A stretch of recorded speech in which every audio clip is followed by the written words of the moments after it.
Some people think power is all about how you look, how you dress, and what kind of car you drive. But true power is silent. It watches, it waits, and when the moment is right, it strikes. This is the story of a man who was underestimated, laughed at, and humiliated, until the tables turned in the most unexpected way. Marcus Carter walked into the bank like any other customer, dressed in a simple hoodie and jeans, his hands tucked into his pockets. He didn't look like much to the people in that room.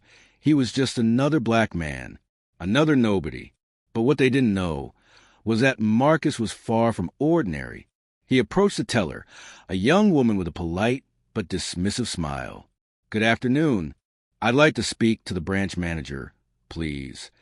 The teller paused, glancing at his clothes. "Do you have an appointment, sir?" "No, but it's important. I'm sure he'll want to see me." The teller hesitated but picked up the phone. Moments later, a tall, suited man emerged from an office. This was Mr. Davenport, the branch manager, a man who thrived on status and control. His eyes scanned Marcus from head to toe, and a smirk spread across his face. "Is there a problem here?" Davenport asked, chuckling. "I need to discuss something with you. Privately," Marcus said. Davenport laughed, turning slightly toward his staff, making sure they saw his amusement. "Look, buddy, if you're here for a loan, you might want to check the requirements first. We don't just hand out money." "I'm not here for a loan," Marcus said. "It's about this bank. I have some concerns." Davenport raised an eyebrow, glanced at Marcus's clothes again, and crossed his arms. "Concerns? About my bank?" He let out a mocking laugh. "What are you, some kind of financial advisor?" "Listen, pal, I have real clients to attend to. So unless you have a checking account to open, I suggest you move along." The room fell silent. Employees stifled laughs. A few customers turned their heads, intrigued by the unfolding drama. But Marcus? He didn't flinch. Instead, he reached into his pocket and pulled out a small envelope. He handed it to Davenport, who sighed dramatically before opening it. But the moment his eyes scanned the paper inside, his face dropped. The smirk was gone. The color drained from his skin. Davenport's arrogant expression melted into disbelief. His hands trembled as he reread the document. It was official, legal, undeniable. "As of this morning, I'm the majority shareholder of this bank," Marcus said calmly, "which means I own it now." A heavy silence fell over the lobby. The same employees who had laughed now looked stunned. The customers, once passive observers, leaned in, eager to witness what would happen next. Davenport, still gripping the paper, let out a nervous chuckle. This must be a mistake." His laugh was shaky. "Where would you get that kind of money?" And there it was, the question that revealed everything. Davenport couldn't believe what was right in front of him. Not because of the numbers, not because of the paperwork, but because of the man standing in front of him. Marcus tilted his head slightly, watching the panic settle into Davenport's eyes. "Oh, you mean because I don't look like someone who could own a bank?" Marcus smirked. "Maybe you should check your records, Davenport. You might be surprised what wealth really looks like." Davenport's mouth opened, but no words came out. His power, his authority, everything he had just used to mock Marcus, was slipping through his fingers. The once mighty branch manager now stood before Marcus like a deer in headlights. The tables had turned, and this was only the beginning. Marcus leaned in. "Now, about those concerns I mentioned, I think it's time we discuss some policy changes around here." Marcus watched as Davenport's face twisted in disbelief. The once confident bank manager, who had just been laughing at him minutes ago, now stood frozen, gripping the document that spelled out his fate. I don't understand." Davenport stammered. His voice had lost its usual arrogance. Marcus folded his arms, his face unreadable. "What's not to understand? I own this bank now, and we need to talk about the way business is run here." Employees exchanged nervous glances. Some pretended to focus on their work, but their ears were wide open. A few customers still lingered, pretended to look at brochures or check their phones, but they weren't fooling anyone. They were witnessing something rare, real justice unfolding before their eyes. Davenport's lips pressed together in a thin line. I have been managing this branch for years. I know how things work better than anyone. Marcus smirked. Oh, do you? Because from where I'm standing, it looks like you manage people based on appearance rather than qualifications. He stepped closer, his presence overpowering the other man. Tell me, Mr. Davenport, how many people have you turned away just because they didn't look the part? Davenport's mouth opened and closed, but no words came out. Exactly what I thought, Marcus said. He turned toward the employees, making sure his voice carried. That ends today. This bank is under new leadership, and we will be making some adjustments. A murmur spread through the room. Some of the employees looked relieved. Others, especially the ones who had laughed along with Davenport, shifted uncomfortably in their seats. Davenport took a deep breath, his posture straightening. You might own shares, but I still have a contract. I run the day-to-day operations. You can't just waltz in here and take over. Marcus let out a low chuckle. You're right about one thing. You had a contract. He pulled another set of documents from his pocket and handed them to Davenport. These are termination papers, effective immediately. The color drained from Davenport's face. You can't do this. I can, and I just did. Davenport's hands trembled as he flipped through the pages. This is ridiculous. Who's going to run the bank? Marcus leaned in, someone who actually believes in treating people with respect. At that moment, a woman stepped forward from behind the teller counters. She was in her late 40s, with neatly styled hair and sharp, intelligent eyes. Her name tag read Angela Martinez, assistant manager. Marcus turned to her. Angela, how long have you worked here? She hesitated, then answered, 17 years, sir. And in those 17 years, has anyone ever offered you a promotion? Angela swallowed hard and glanced at Davenport, then back at Marcus. No, sir. Marcus nodded. Not anymore. He turned back to Davenport. Meet the new branch manager. The room fell silent. Angela's eyes widened in shock, and a few employees gasped. Davenport took a step forward. Wait, she's just an assistant. She doesn't have... Marcus raised a hand, cutting him off. She has 17 years of experience. She knows this bank inside and out. And most importantly, she treats people with dignity. That makes her more qualified than you ever were. Angela looked like she was about to cry. Mr. Carter, I don't know what to say. Marcus smiled warmly. Say yes. A moment of hesitation. Then, with a deep breath, Angela straightened her shoulders and nodded. Yes. Applause erupted from some of the employees. Even the customers joined in. The energy in the bank had shifted. What had once been an oppressive atmosphere was now filled with hope. Davenport, on the other hand, looked like a man who had lost everything. He turned to Marcus, his expression desperate. You're making a mistake. Marcus shook his head. No, the mistake was underestimating me. Security arrived moments later to escort Davenport out. As he was led toward the door, he turned back one last time. You'll regret this, Carter. You have no idea how this business really works. Marcus didn't flinch. I guess we'll find out, won't we? The door shut behind Davenport, and just like that, the bank was free of him. But as Marcus turned back to the employees, something caught his attention. A figure stood in the far corner of the room, half hidden in the shadows. An older man in an expensive suit, watching. Their eyes met, and the man smirked before disappearing into a side hallway. A chill ran down Marcus's spine. Something wasn't right. He had won the battle. But was there a bigger war coming? Marcus felt the weight of the moment settle over him. The battle with Davenport was over, but the war? That was a different story. The older man in the expensive suit had watched the entire thing unfold, and the way he smirked before vanishing sent a chill through Marcus's spine. Who was he? And more importantly, why was he watching? Angela approached him cautiously. Mr. Carter, is everything all right? Marcus forced a smile, masking the unease creeping in. Yeah, just thinking. She hesitated before speaking. I just want to say thank you, not just for the promotion, but for believing in me. I never thought I'd see the day Davenport got what he deserved. Marcus nodded. People like him always think they're untouchable, until they're not. A few employees still whispered amongst themselves, their eyes darting toward Marcus. He could sense the uncertainty. Some were excited about the change, while others, they were waiting for him to fail. But failure wasn't an option. Marcus glanced at his watch.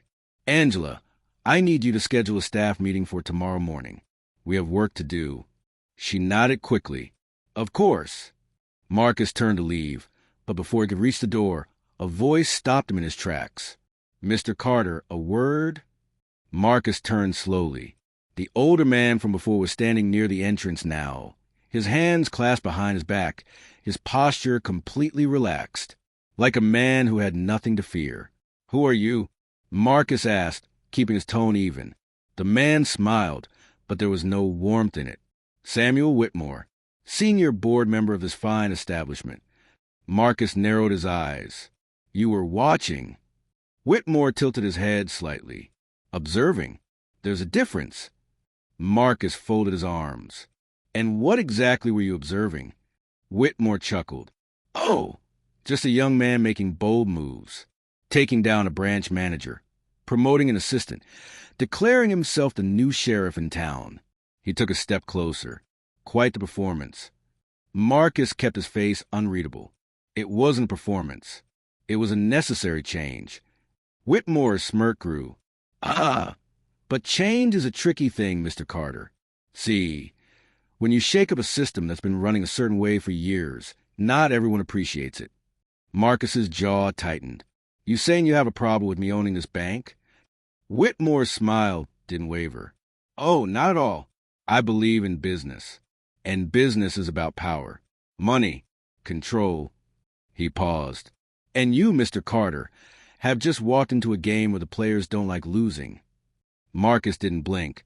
I don't play games. Whitmore chuckled again. Then you're already losing. The tension between them was thick. Whitmore's presence carried a quiet, dangerous energy, one that told Marcus this wasn't just an old man with an opinion. He was a threat. Whitmore leaned in slightly. Word of advice, son. You might own the bank, but that doesn't mean you run it. There are forces at play here that go beyond a little stock purchase. Marcus met his gaze head-on. You afraid of me, Mr. Whitmore? Whitmore's smirk faltered just for a second before he recovered. Afraid? No. Curious? Absolutely.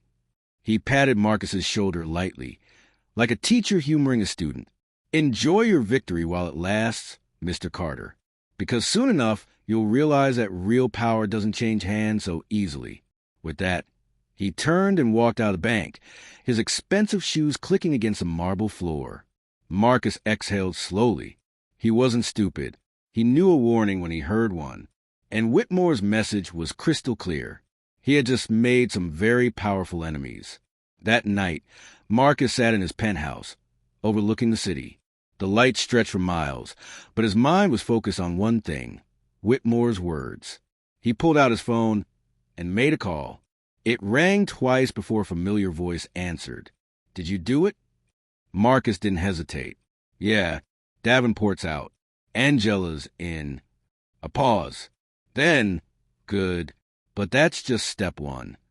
Marcus leaned back in his chair. I know. You ready for what's next?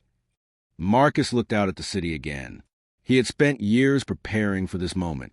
But now he was in the lion's den, and the lions were watching. Yeah, he said, I'm ready. But was he? Because the next move could change everything. Marcus knew he had rattled the system. Whitmore's veiled threat still echoed in his mind as he stood by his penthouse window, looking down at the city below. He had stepped into a battlefield where power wasn't just about ownership.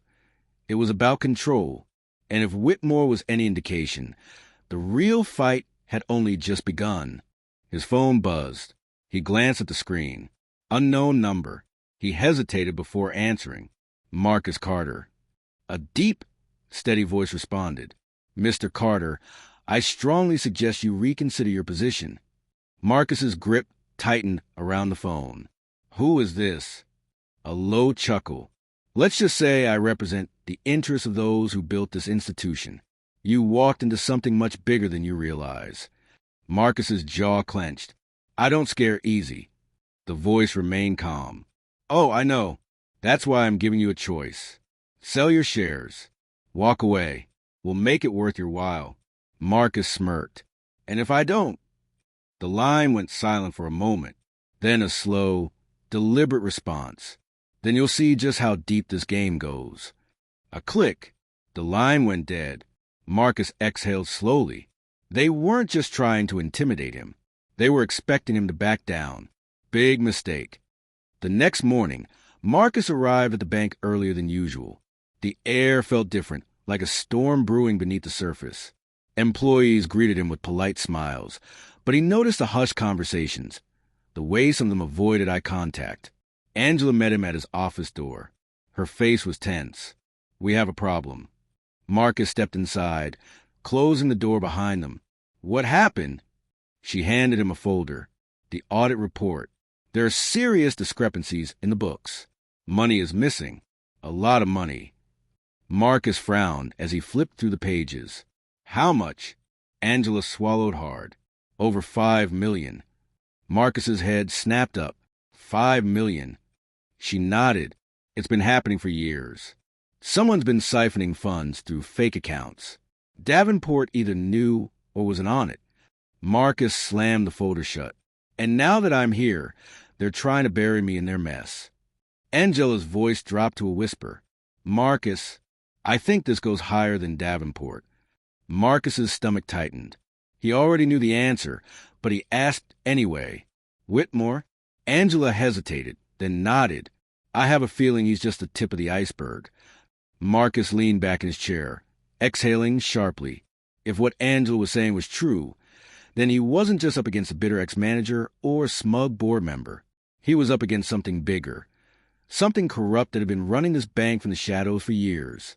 And now, he was the one standing in the way. Later that afternoon, Marcus called for an emergency board meeting. He knew Whitmore would be there, and he wanted to look him in the eye when he exposed the financial corruption happening right under his nose. The boardroom was filled with men and women who had been part of the bank's leadership for decades. They sat stiffly, eyeing Marcus with mix of curiosity and suspicion. Whitmore, of course, looked completely at ease, as if he already knew what was coming. Marcus stood at the head of the table, his voice firm. Ladies and gentlemen, I won't waste your time. The bank has a major financial discrepancy. Over $5 million have been funneled out through fraudulent accounts. A few members exchanged uneasy glances, but no one spoke. Marcus continued. I have reason to believe this wasn't an accident. This was orchestrated, and I intend to find out by who. Whitmore leaned back in his chair, a smirk playing on his lips. Bold accusations, Mr. Carter. Do you have proof? Marcus slid the audit report across the table. It's all in there. Transactions that don't add up. Ghost accounts receiving deposits with no traceable withdrawals. Whitmore barely glanced at the papers. Instead, he let out a chuckle. Ah, Marcus, you're ambitious. I'll give you that. But you're also naive. Marcus's jaw tightened. Explain. Whitmore's expression darkened. This is how business works. Do you really think a bank of this size stays afloat on clean hands alone? There are agreements, understandings, things that have been in place long before you showed up playing hero. Marcus's stomach turned. So you admit it. Whitmore gave a nonchalant shrug. I admit nothing. I simply advise you to stop looking where you don't belong. Marcus's fists clenched. I belong here, and I'm not backing down. Whitmore sighed, shaking his head as if Marcus were a stubborn child. Then he leaned forward, his eyes cold. Then you leave me no choice. The door to the boardroom suddenly burst open. Two men in suits entered, their expressions grim. One of them stepped forward and handed Marcus a legal document. You've been served, the man said. You're being investigated for financial misconduct. Marcus's breath caught. What? Whitmore's smirk returned. You wanted to dig into the bank's finances? Well, congratulations. Now you're the prime suspect. Marcus's mind raced. This was a setup, a power move. They weren't just trying to scare him anymore. They were trying to destroy him. Angela, who had been standing near the door, took a step forward. This is ridiculous. Marcus just got here. He found the fraud. He didn't commit it. Whitmore tilted his head. Perhaps, but the courts will need time to sort that out. And in the meantime, he gestured around the room, the board will have to vote on whether Mr. Carter should be temporarily removed from his position. Marcus's heart pounded. He looked around at the board members, seeing the hesitation in their eyes. Whitmore had backed them into a corner. If they sided with Marcus, they'd be putting themselves at risk. But if they sided with Whitmore smiled, all in favor of removing Marcus Carter. One by one, hand began to rise. Marcus swallowed hard, his pulse thundering in his ears. He had come in ready to fight. But now, the battlefield had shifted beneath his feet, and he was about to lose everything before the real war had even begun. What do you think Marcus should do next? Can he outsmart Whitmore and take back control before it's too late? Comment your thoughts below, and don't forget to subscribe so you don't miss part 2. Things are about to get even more intense. Stay tuned.